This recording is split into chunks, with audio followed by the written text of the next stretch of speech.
Okay, if we were selecting a British and Irish Lions team and squad right now, today, based purely on what we've seen in the Six Nations Championship, who would get the jerseys, who would be on the plane to Australia?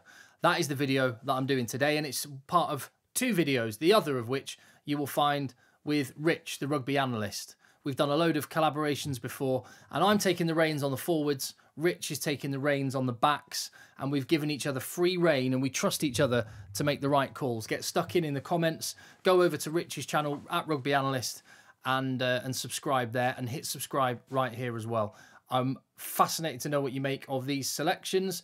Rich and I agreed that we can have a wild card as well.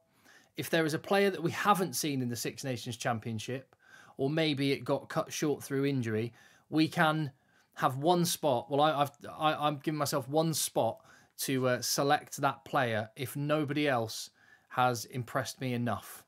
But without further ado, let's crack on and start with, well, basing this on Warren Gatland's squad for the last Lions tour, which was a 37-man squad, and there were 3 loose head props, 3 tight head props, 3 hookers, 6 locks, 6 back row. So in terms of the composition of the squad, go in with that.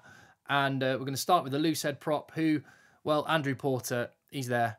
And because he can play on both sides of the scrum, he might be one of the most valuable players in world rugby right now.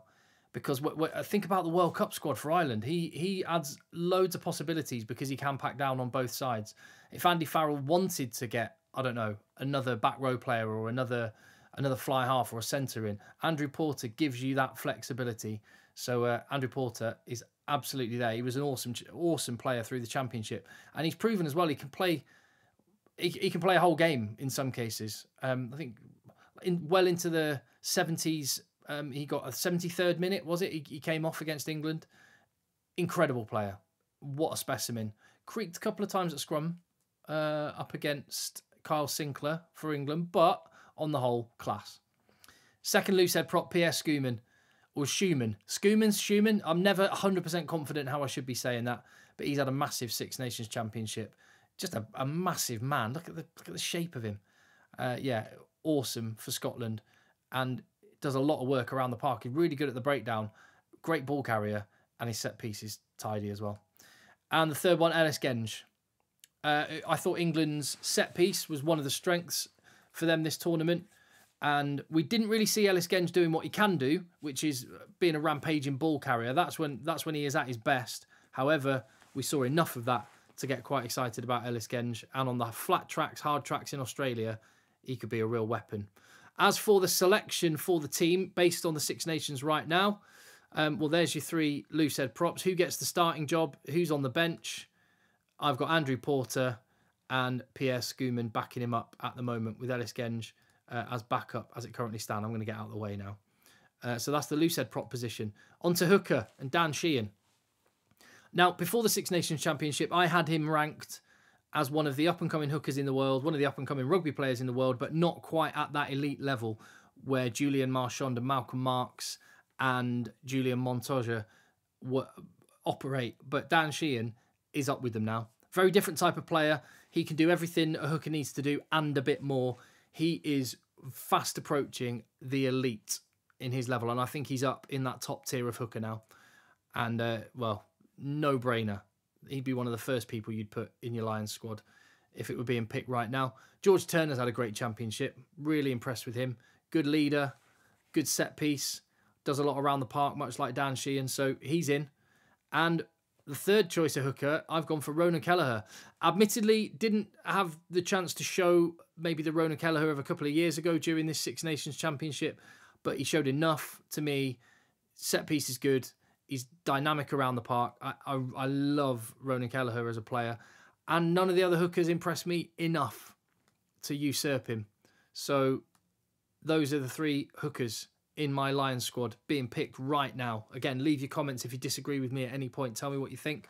As for the starting job and on the bench in a test match, Dan Sheehan gets the shirt and George Turner is backing him up. I'm happy with that. Tight head prop, Finlay Megabeelum. He is in. Again, this is based on the Six Nations Championship we have just seen. Not guessing what it will be in 2025, because form will change in the next 2 years. Some players will come back and play brilliantly. Some will fall out of favour. But right now, Finlay Bealham, one of the best, if not the best, tight head prop in the Six Nations Championship. Against expectations as well. He was a cause for concern. Not that he's a bad player, but just was he up to the job of filling the shoes of Tadhg Furlong rather than coming and replacing him after an hour? Well, yes, he certainly was, and he answered that, and he looks like he's out of a Viking movie as well, which is just a bonus. Xander Fagerson, I thought, had a strong championship, sometimes a penalty machine, but he is much like Pierre Schoeman and George Turner, the other two Scots in their front row.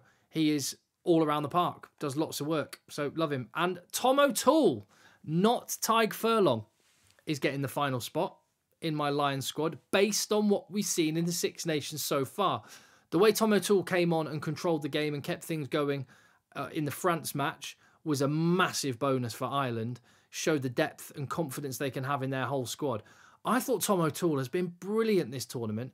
Tadhg Furlong, admittedly coming back from injury, and he will be back to his best, but he wasn't at his best, and that's just being honest. And I think Tom O'Toole is ahead of any other candidate. Kyle Sinclair was better than I thought he would be, but he's not good enough. So those are my tight head props if you were picking a Lions squad based on what we just watched.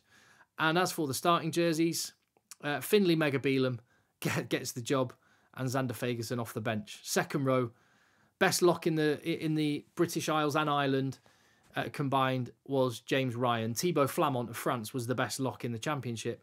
James Ryan, man, that guy gets through some work. And he was always touted as a bit of a leader and a future captain, much in the way that Maro Itoje was for England. James Ryan is one of those men who leads with his actions, not his words. And yeah, what an engine that guy has. Tadhg Beirne, we didn't see as much of him as I'd have liked and Ireland would have liked, and he was a massive miss for them. Huge in those early games for Ireland, and massively important. You cannot overestimate how critical Tadhg Beirne is for Ireland's chances at the Rugby World Cup. He is a difference maker of a rugby player, whether he's in the second row, whether he's at six. The fact he can play both is just a bonus, but what a player he's going. Ian Henderson. I love Hendo as well. He looks like a giant baby. He doesn't look like he should be as strong as he is, but he is. He's got that proper Ulster farmer strength, and he's just a class rugby player. A veteran of Lions tours as well. I would definitely be taking Ian Henderson based on what I saw. Richie Gray had a great championship as well. Resurgent Richie Gray, great to see. Back playing in Scotland as well, and really, really good to see him rampaging around, all action, massive work rate, and just a nuisance line out defence and in attack with the ball as well. So pleased for Richie Gray. Same goes for Ollie Chessum in a pretty disappointing tournament for England. Ollie Chessum was one of the real bright spots, and he's had a great championship. And finally, someone it feels like is filling the boots of George Cruz, that role that we've really lacked for England since the last World Cup. Ollie Chessum, young as well. He's definitely a big, big one for the future. I hope his injury isn't too serious. Dislocated ankle, I believe, which could be an issue. I hope he's not out for too long. And the final spot, I'm giving it to, not Tadhg Furlong, looking over his shoulder, but Ryan Baird. Man, he's an exciting player. So athletic. He's got the broadest shoulders of any human I've ever seen. Makes his head look absolutely tiny. He's an incredible physical specimen. The speed, the agility, the athleticism of this guy is something else. And much in the way you might remember in a previous, I think it was a tour to Australia. God, I might be going back some now, but Tom Croft. Ryan Baird reminds me of Tom Croft, lightning fast across the ground.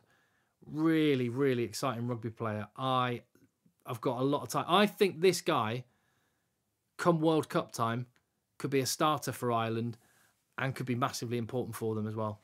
I really like him. So there are the 6 locks. What do you make of those? Anyone I've missed out you're disappointed about? Let me know in the comments. As for the starting jerseys, I found this one fairly easy, actually. Tadhg Beirne and James Ryan are starting, and Richie Gray is on the bench. I'm happy with that. As for the back row then, Caelan Doris absolutely nailed on. That game where it was kind of poetic, the way that Caelan Doris was incredible against France, and Gregory Aldrit had to go off after Owini Atonio's yellow card. Just looked dejected, like a man who'd, I don't know, just been chasing shadows all afternoon. Looked a shadow of himself. So to Gregory Aldrit admittedly came back later in the championship, but to outplay him so convincingly head to head in that Ireland-France match was a massive statement for Caelan Doris, who I was a massive fan of coming into the championship. Even more so now. Him and R.D. Surveyor are the 2 best number 8s in the world. Josh van der Fleer, relentless. Even pretty handy as a makeshift hooker at line-out time as well. Just an all-round player, all action, vindicating his choice as World Player of the Year and carrying on in fine form as well. Jamie Ritchie, leadership, all action, can play across the back row. Like him a lot. Good championship for Scotland. He's in. Peter O'Mahony. If there is one player who I think I'd like to have as a teammate more than anyone else, it might be Peter O'Mahony. There is no one harder, or certainly harder of like just mentally strong, or so demanding of standards. You can totally see how people like Peter O'Mahony have driven this Ireland team on, as he has done with Munster. The standards that he sets and demands of people around him is just massive, and he loves the rough stuff, loves to put in a defensive shift. And yeah, every team needs someone like that in it. He's been brilliant. Taulupe Faletau, a bit quiet at the start, left out, and then was really strong at the end of the tournament and just makes it onto the plane for me. And you need another number 8 in your squad. And looking around, Alex Dombrandt didn't impress me enough. Matt Fagerson was great early in the tournament, kind of the opposite of Taulupe Faletau. Brilliant early, got an injury. We didn't get to see him. Taulupe Faletau quiet and then finished really strong. Maybe it's recency bias on my part, but I'm giving the second number 8 spot to Taulupe Faletau. A seasoned warrior. And I haven't used my wild card yet, have I? This one player that I can put in, me and Rich agreed, I can put in ahead of someone, even if they haven't played. And I'm using that wild card right now for Tom Curry. One player I think England missed massively. One player who I think would be very close to, if not getting into every other international team. He maybe hasn't been as good as he was a few years ago, when he was, at one point, arguably him and Michael Hooper were the 2 best 7s in the world. But he's so good. Absolute unit as well. And I just don't think there's anyone else in the back row players. Lewis Ludlam's been great for England. There's some Welsh players that have had handy games at times. Justin Tipperick was decent towards the end. Jack Morgan was good early. I mentioned Matt Fagerson. But I don't see another standout candidate. So I'm quite happy to use my wild card for Tom Curry. Meaning that the final squad looks like that. What do you think? That is that if we were picking a Lions squad today, with the one wild card exception, based on what we saw in the Six Nations, those would be my players. What do you think? As for the starting job in the back row, I would definitely have Doris and Van der Fleer in my starting lineup. And not only am I going to use my wild card for the squad, I'm going to use it for the team as well. And Tom Curry is in. And on the bench, Taulupe Faletau. There you go. That is if we were picking a test match team for this weekend against Australia, that is it. And, well, you can see already there's 7 Irishmen in that starting Lions pack. It breaks down like that. 7 Irishmen, 3 Scots, an Englishman and a Welshman in the 13 players that are involved in the matchday squad. 7 of those, all 7 of those Irishmen are in the starting side. That is quite something. And I think represents how far they are ahead. In fact, that totally represents the 4 nations at the moment. Ireland are dominant. Scotland are a pretty handy team, the best of the rest. And England and Wales are languishing behind. And that same trend and a very similar breakdown is what you see when you look at the whole squad. I think 12 Irishmen I've picked out of the 21 names. 12 out of 21 for Ireland. Was it 5 Scots, 3 Englishmen and a Welshman? I think that it's interesting, isn't it? Because that basically isn't that pretty much visually represents the strength of each of the nations at the moment. Ireland far and away the best team out of the 4 home nations. Scotland, the next best. England, the next best. And Wales, languishing. I think that's pretty reasonable. That's my squad. I want to know what you think about that. Please do leave your comments.